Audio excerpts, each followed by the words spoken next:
time something controversial happens with the royal family, which has been roughly every couple of weeks since the 1990s, we here in Canada hear a predictable refrain: abolish the monarchy! On its face, the anti-monarchists seem to have a point. After all, what kind of a sick system would parcel out political power based solely on family lineage? But there's just one problem. While we Canadians may talk a big game about getting rid of our British overlords, our Constitution makes it almost impossible to transform Canada into a republic.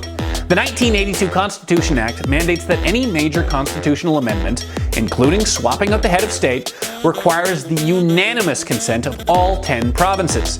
In the US, big decisions only require the consent of 2/3 of states. But in Canada, all you need is one failed legislative vote in, say, PEI to completely kibosh any plans to abolish the crown.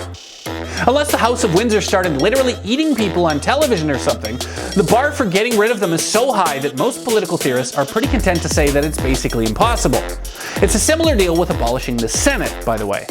In fact, of all the countries that have the British monarch as their head of state, Canada has unwittingly rigged it so we would have the hardest time getting rid of them. Barbados' plan to become a republic only requires a majority vote from the country's 30 members of parliament. Even the UK would only need an act of parliament to fire Her Majesty.